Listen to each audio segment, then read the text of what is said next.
اعوذ باللہ من الشیطان الرجیم، بسم اللہ الرحمن الرحیم۔ السلام علیکم ورحمۃ اللہ وبرکاتہ۔ آج ہم اپنے تیسرے سپارے کا آغاز کریں گے۔ تلک الرسل فضلنا بعضهم علی بعض منہم من کلم اللہ ورفع بعضهم درجات وآتینا عیسی ابن مریم البینات وأیدناہ بروح القدس وَلَوْ شَاءَ اللَّهُ مَا اقْتَتَلَ الَّذِينَ مِن بَعْدِهِم مِّن بَعْدِ مَا جَاءَتْهُمُ الْبَيِّنَاتُ وَلَٰكِنِ اخْتَلَفُوا فَمِنْهُم مَّنْ آمَنَ وَمِنْهُم مَّنْ كَفَرَ وَلَوْ شَاءَ اللَّهُ مَا اقْتَتَلُوا وَلَٰكِنَّ اللَّهَ يَفْعَلُ مَا يُرِيدُ۔ یہ رسول جو ہماری طرف سے انسانوں کی ہدایت پر معمور ہوئے، ہم نے ان کو ایک دوسرے سے بڑھ چڑھ کر مرتبے عطا کیے۔ ان میں کوئی ایسا تھا جس سے خدا خود ہم کلام ہوا، کسی کو اس نے دوسری حیثیتوں سے بلند درجے دیے، اور آخر میں عیسیٰ ابن مریم کو روشن نشانیاں عطا کیں اور روح پاک سے یعنی روح القدس کے ذریعے اس کی مدد کی۔ اگر اللہ چاہتا تو ممکن نہ تھا کہ ان رسولوں کے بعد لوگ روشن نشانیاں دیکھ چکے تھے وہ آپس میں لڑتے، مگر اللہ کی مشیت یہ نہ تھی کہ وہ لوگوں کو جبراً اختلاف سے روکے۔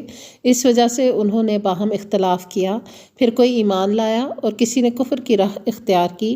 ہاں اللہ چاہتا تو وہ ہرگز نہ لڑتے، مگر اللہ جو چاہتا ہے کرتا ہے۔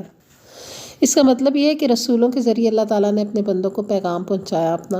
اللہ چاہتا تو زور زبردستی سے سب ہی اس کے قائل ہوتے، سبھی کو ماننا پڑتا، سبھی ایمان والے بن جاتے، لیکن انہوں نے آپس میں اختلاف کیا، لڑائیاں جھگڑے کی، قتل بھی کیے لوگوں کو، نیک لوگوں کو بھی مارا۔ تو اس کی وجہ یہ نہیں ہے کہ اللہ نہ کرے کہ کوئی معاذ اللہ خدا بے بس ہے یا اللہ کے پاس کوئی زور نہیں ہے، نعوذ باللہ، بلکہ بات یہ کہ یہ اللہ کی مشیت ہے۔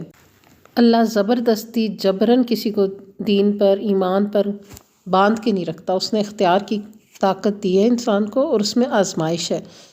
اس میں بندے کا امتحان ہے کہ وہ اللہ تعالیٰ کے بنائے ہوئے قوانین کی پابندی کرتا ہے یا نہیں، رسولوں کی بات مانتا ہے یا نہیں۔ اسی لیے پھر جزا و سزا کے دن اس کے اعمال کے مطابق اس کا فیصلہ کیا جائے گا۔ آگے آیت نمبر 255، بہت مشہور آیت، آیت الکرسی۔ حدیث میں آتا ہے کہ ہر چیز کی ایک کوہان ہوتی ہے، اور قرآن کی کوہان البقرہ ہے، اور اس میں ایک آیت قرآن کی سب آیتوں کی سردار ہے، اور وہ آیت الکرسی ہے۔ ایک اور حدیث میں ذکر آتا ہے، رات کو سونے سے قبل آیت الکرسی پڑھ لیا کر، اللہ کی طرف سے ایک فرشتہ تیرا نگہبان ہوگا، اور صبح تک شیطان تیرے پاس نہیں آئے گا۔ شیطان نے یہ بات ابو منذر یعنی ابی بن کعب سے کہی۔ تو آیت الکرسی بنیادی طور پر اگر غور کریں تو یہ اللہ سبحانہ و تعالیٰ کا ایک تعارف ہے۔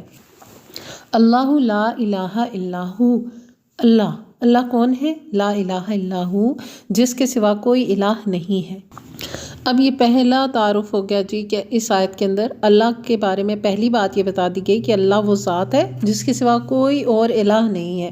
اب اس میں اللہ کے مقابل کوئی نہیں آ سکتا، کوئی بت، کوئی اگر ایک بت اپنے آپ کو خدا کہہ رہا ہے تو اس جیسے ہزاروں بت اور بھی ہیں۔ تو اسی طرح اور دیوی دیوتے جو بنے ہوئے ہیں یا جس کی بھی لوگ پرستش کرتے ہیں تو ایسے تو بازاروں پھر ناخدا بن بیٹھے ہیں۔ تو اللہ الہ ہے، اللہ کے سوا کوئی الہ نہیں، اور کوئی اس کا ہے ہی نہیں مقابلے پہ، وہ اکیلا ہی الہ ہے۔ اور اس کی تفسیر اور دیکھ لیں اسی آیت کے اندر، الحی القیوم، وہ ہمیشہ سے زندہ اور قائم ہے، خود بھی قائم ہے اور دوسروں کو بھی قائم کرتا ہے۔ زندہ و جاوید ہستی جو ہمیشہ سے ہے اور ہمیشہ رہے گی، اور ساری کائنات کا نظام وہی سنبھالے ہوئے، خود بھی قائم ہے، اور اسی کی وجہ سے باقی سب کچھ انتظام چل رہا ہے۔ تو یہ دعویٰ بھی کوئی اور نہیں کر سکتا کہ وہ ہمیشہ سے اور ہمیشہ رہے گا، یہ بھی خالصتاً اللہ سبحانہ و تعالیٰ کی ذات ہے۔ لا تأخذہ سنۃ ولا نوم، نہ وہ سوتا ہے نہ اسے اونگ لگتی ہے، یعنی گویا کہ ہر قسم کی کمزوریوں سے وہ پاک ہے۔ لہو ما فی السماوات و ما فی الارض، آسمانوں اور زمین میں جو کچھ ہے سب اسی کا ہے۔ اب کوئی کتنا ہی بڑا خود کو خدائی کا دعویٰ کرنے والا نمرود ہو یا فرعون ہو، وہ تو اپنے علاقے تک بھی محدود ہی رہتا تھا، اس کا بھی سب کچھ اس کو نہیں پتہ، نہ ہی سب کچھ اس کا ہے۔ تو اللہ سبحانہ و تعالیٰ کا کہاں مقابلہ کوئی کر سکتا ہے کہ آسمان اور زمین اور جو کچھ اس میں ہے سب اللہ کا ہے۔ من ذا الذی یشفع عندہ الا بإذنہ، اس کی مرضی کے بغیر اس کے ہاں کوئی سفارش بھی نہیں کر سکتا، اس کی مرضی کے بغیر اس کے پاس کوئی سفارش نہیں لے کے جا سکتا۔ یعلم ما بین ایدیہم وما خلفہم، وہ جانتا ہے جو کچھ ان سے اوجھل ہے، اور اسے بھی جانتا ہے جو کچھ ان کے سامنے ہے۔ جو سامنے ہے یا اوجھل ہے سب اللہ اس سے واقف ہے، جو ماضی ہے، جو حال ہے، جو مستقبل ہے، ایوری تھنگ اللہ جانتا ہے، اور یہ دعویٰ بھی کوئی اور نہیں کر سکتا، اور اگر یہ دعویٰ کرے بھی تو اس دعوے میں مکمل طور پر سچا ثابت نہیں ہو سکتا۔ وَلَا يُحِيطُونَ بِشَيْءٍ مِّنْ عِلْمِهِ إِلَّا بِمَا شَاءَ، اور اس کی معلومات میں سے کوئی چیز ان کی گرفت ادراک میں نہیں آ سکتی الا یہ کہ کسی چیز کا علم وہ خود ہی ان کو دینا چاہے۔ یعنی سارے علم کا منبع و مخرج اللہ سبحانہ وتعالیٰ کی ذات ہے، اس میں سے جتنا جس کے لیے چاہتا ہے وہ کھول دیتا ہے، تو علم کا مالک بھی وہ خود ہی ہے۔ وسع کرسیہ السماوات والارض، اس کی حکومت آسمان و زمین پر چھائی ہوئی ہے، اس کی کرسی آسمان اور زمین کی وسعت کو گھیرے ہوئے ہے۔ ولا یعودہ حفظہما، اور اس کو ان کی حفاظت، ان کی نگہبانی کوئی تھکاتی نہیں ہے۔ وہو العلی العظیم، اور وہ بہت بلند، سب سے بلند اور سب سے بڑھ کر عظمت والا ہے۔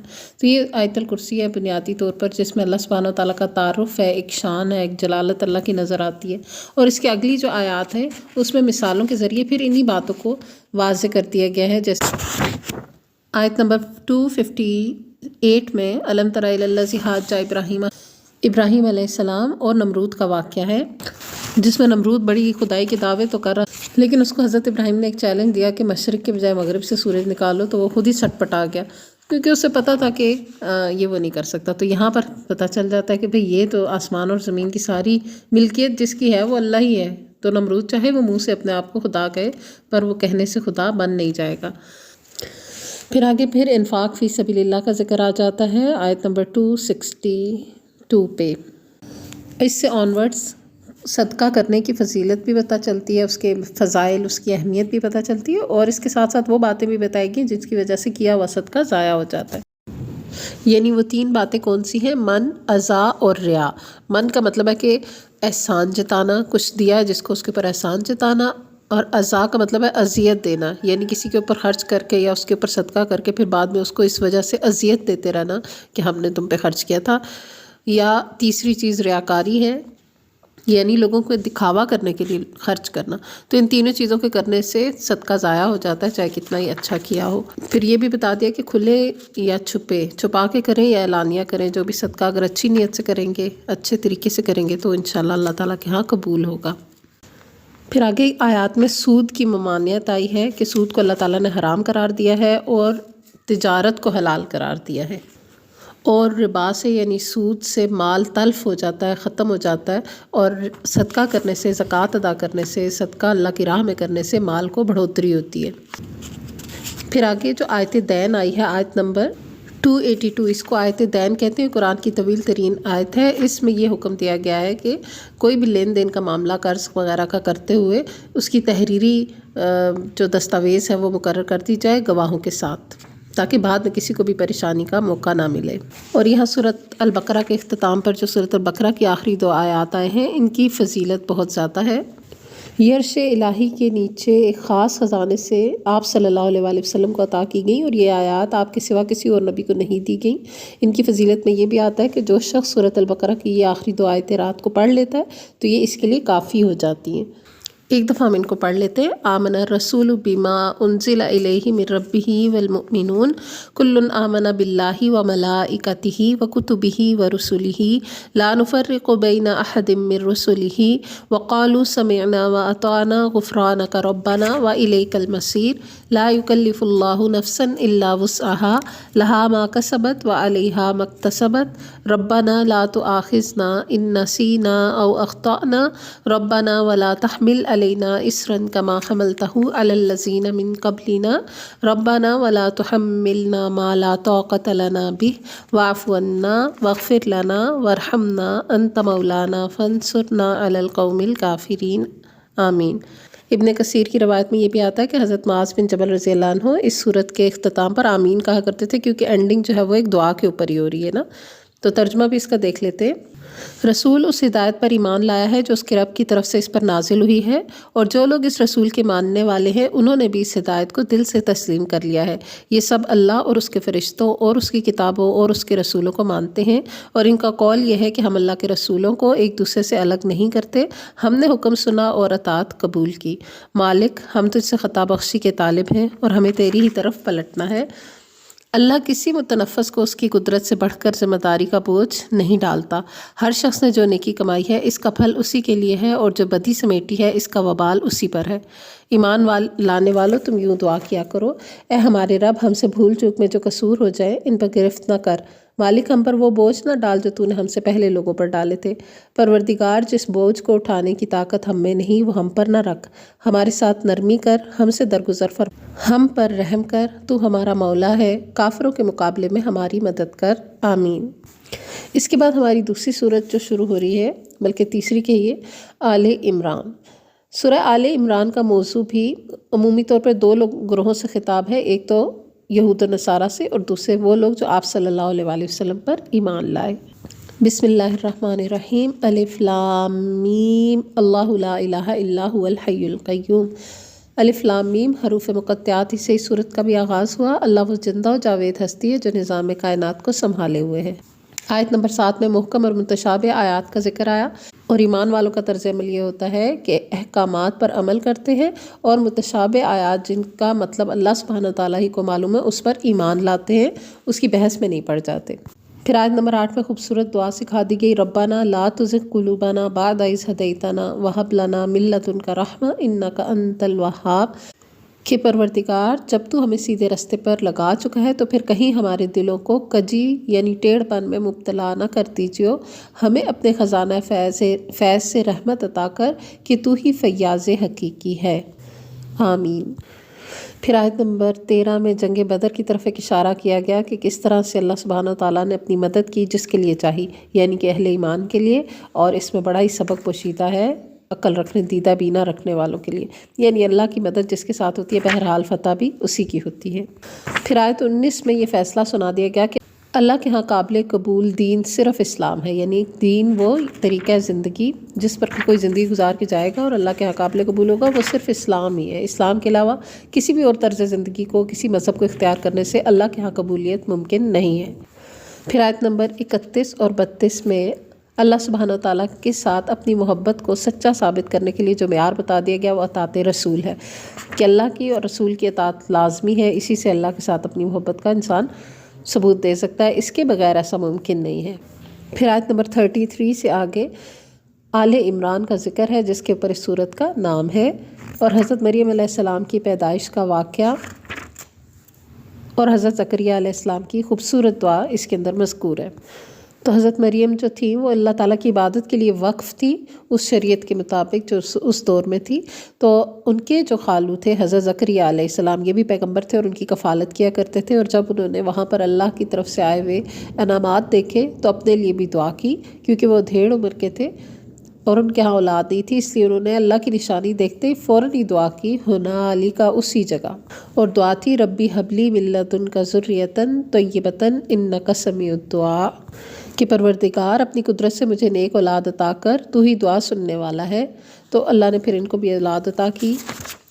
اس کے بعد حضرت عیسیٰ علیہ السلام کی پیدائش کا واقعہ اور ان کے معجزات کا تذکرہ ہے۔ آیت نمبر 54 سے آگے اللہ تعالیٰ کی اس قدرت کا مظاہرہ بتایا گیا کہ جب حضرت عیسیٰ علیہ السلام کے دشمن ان کے خلاف چالیں چلنے لگ گئے تھے تو کس طرح اللہ سبحانہ تعالیٰ نے حضرت عیسیٰ علیہ السلام کو زندہ ہی آسمانوں پر اٹھا لیا ہے، اور ان کے جو دشمن تھے وہ یہ سمجھ رہے تھے کہ ہم نے ان کو سولی لٹکا دیا، اور قیامت کے نزدیک اب حضرت عیسیٰ علیہ السلام جو ہے وہ دوبارہ تشریف لائیں گے امتی کی حیثیت سے۔ تو یہ مختلف احادیث سے بہت ساری باتیں اس کے متعلق معلوم ہوتی ہیں۔ پھر آیت نمبر 61 آیت مباہلہ، اس کی معنی ایک دوسرے پر بددعا یا لعنت کرنا، اور ہوا یہ تھا، اس کا جو پس منظر ہے وہ یہ ہے کہ 9 ہجری میں نجران سے عیسائیوں کا ایک وفد نبی صلی اللہ علیہ وسلم کی خدمت میں آیا، اور حضرت عیسیٰ علیہ السلام کے بارے میں جو غلو آمیز عقائد رکھتے تھے اس پر بحث مباحثہ کرنے لگا۔ نبی صلی اللہ علیہ وسلم نے دلائل دیے، لیکن وفد نجران نے دشمنی کی راہ اختیار کی، اس پر یہ آیت نازل ہوئی اور نبی صلی اللہ علیہ وآلہ وسلم نے انہیں مباہلہ کی دعوت دی۔ حضرت علی، حضرت فاطمہ اور حضرت حسن اور حسین رضی اللہ عنہم اجمعین کو ساتھ لیا اور عیسائیوں سے کہا کہ بھی اپنے اہل و عیال کو بلا لو اور پھر مل کر جھوٹے پر لعنت کی بد دعا کریں۔ عیسائیوں نے باہم مشورہ کے بعد مباہلہ کرنے سے گریز کیا اور پیشکش کی کہ آپ ہم سے جو چاہتے ہیں ہم دینے کے لیے تیار ہیں۔ چنانچہ ان پر جزیہ مقرر فرما دیا گیا، جس کی وصولی کے لیے آپ صلی اللہ علیہ وآلہ وسلم نے حضرت ابو عبیدہ بن جراح رضی اللہ عنہ کو، جنہیں آپ صلی اللہ علیہ وسلم نے امین امت کا خطاب عنایت فرمایا تھا، ان کے ساتھ بھیجا۔ اس کے بعد آیت نمبر 67-68 میں حضرت ابراہیم علیہ السلام کا اسوہ مبارک بتا دیا گیا، اور یہ بھی کہ حضرت ابراہیم کے پیروکار اور آپ صلی اللہ علیہ وآلہ وسلم اور آپ صلی اللہ علیہ وآلہ وسلم کی امت ہی حضرت ابراہیم علیہ السلام کے زیادہ قریب تر ہے۔ تو ان کے جو اوصاف بتائے گئے خاص طور پر وہ کیا ہیں؟ نمبر 1 تو یہ کہ وہ نہ یہودی تھے نہ نصرانی تھے، کوئی یہودی عیسائی نہیں تھے وہ، بلکہ کیا تھے؟ حنیفم مسلمہ، وہ یکسو تھے اور اللہ کے فرما بردار تھے۔ اور چوتھی چیز وما کانا من المشرکین، وہ مشرک نہیں تھے۔ تو 4 چیزیں ہیں۔ نمبر 1 یہ کہ وہ یہودی عیسائی نہیں تھے، نمبر 2 یہ کہ وہ حنیف تھے، یکسو تھے، ایک اللہ رخ تھے، نمبر 3 یہ کہ وہ مسلم تھے، اللہ کے ہر حکم پر فرما برداری سے انہوں نے اطاعت کی، اور نمبر 4 یہ کہ وہ شرک کرنے والے نہیں تھے۔ پھر آیت نمبر 83 میں فرمایا افغیر دین اللہ یبغون وَلَهُ أَسْلَمَ مَنْ فِي السَّمَاوَاتِ وَالْأَرْضِ طَوْعًا وَكَرْهًا وَإِلَيْهِ يُرْجَعُونَ۔ اب کیا یہ لوگ اللہ کی اطاعت کا طریقہ یعنی دین اللہ چھوڑ کر کوئی اور طریقہ پسند کرتے ہیں؟ حالانکہ آسمان و زمین کی ساری چیزیں چاروں ناچار اللہ ہی کی تابع فرمان یعنی مسلم ہیں، اور اسی کی طرف سب کو پلٹنا ہے۔ تو آپ نے جیسے پہلے آیات میں پڑھا تھا نا کہ اللہ کے ہاں جو ہے قابل قبول دین صرف اسلام ہے، طریقہ زندگی۔ تو اب یہاں پر بتا دیا گیا کہ اس کے علاوہ اگر کوئی اور طریقہ زندگی چاہتا ہے، کوئی اور دین پسند کرتا ہے، کیا یہ کسی اور دین پر چلنا چاہتے ہیں؟ تو یہ سوال ذرا ہم سارے کریں۔ کچھ پورشن ہمیں عیسائیوں والا، کچھ ہندوؤں والا، کچھ یہودیوں والا چاہیے، یا پورا اللہ کا دین ہی ہمیں پسند ہے؟ تو اگر پسند کر بھی لیں کسی اور چیز کو تو یہ یاد رکھیں کہ چاروں ناچار، چاہے نہ چاہے، سب کو اللہ کا فرما بردار ہونا ہی پڑتا ہے۔ اگر اللہ کی سلامتی والے دین کے اندر خود کو داخل نہیں کرتے تو جو حصہ باہر رہ جاتا ہے نا اس سلامتی سے، اس کو اذیت ہی ہوتی ہے، دنیا میں نہیں تو آخرت میں، اور پھر بالآخر اللہ کے دین کی طرف رجوع کرنا ہی پڑتا ہے۔ اگر دنیا میں یہ موقع مل گیا تو اچھی بات ہے، تو اگر جس کو دنیا میں نہیں ملا تو اس کو آخرت میں تو حسرت ہی رہے گی پھر، مگر اللہ کے دین کی سچائی ثابت ہو کر رہتی ہے۔ اور یہی بات 85 آیت میں بتا دی گئی کہ دین اسلام کے علاوہ کوئی اور دین پسند کرتا ہے تو اللہ کے ہاں وہ قابل قبول نہیں ہے، ایسوں کے لیے آخرت میں صرف خسارہ ہے۔ اور آخری آیت میں پھر یہی فیصلہ سنا دیا گیا کہ ان الذین کفروا وماتوا وہم کفار فلن يقبل من احدهم ملء الارض ذهبا ولو افتدى به اولئک لهم عذاب علیم وما لهم من ناصرین۔ یقین رکھو جن لوگوں نے کفر اختیار کیا اور کفر ہی کی حالت میں جان دی، ان میں سے کوئی اگر اپنے آپ کو سزا سے بچانے کے لیے روئے زمین بھر کا سونا فدیے میں دے تو اسے قبول نہیں کیا جائے گا۔ ایسے لوگوں کے لیے دردناک سزا تیار ہے اور وہ اپنا کوئی مددگار نہیں پائیں گے۔ یعنی بہت غالب جو موضوع رہا وہ یہی کہ دین اسلام ہی اللہ کے ہاں قابل قبول ہے، اور آخرت میں اس کے علاوہ کوئی اور دین پر جو کچھ چلا ہوگا تو اس کو قبول نہیں کیا جائے گا۔ اللہ تعالی ہم کو سچے دین پر بخیر و عافیت چلنے کی توفیق عطا فرمائے اور اس کی برکتیں اور رحمتیں اپنے فضل سے عنایت فرمائے، آمین۔ وآخر دعوانا ان الحمد للہ رب العالمین۔ سبحانک اللہم و بحمدک نشہد ان لا الہ الا انت نستغفرک و نتوب الیک۔ السلام علیکم ورحمۃ اللہ وبرکاتہ۔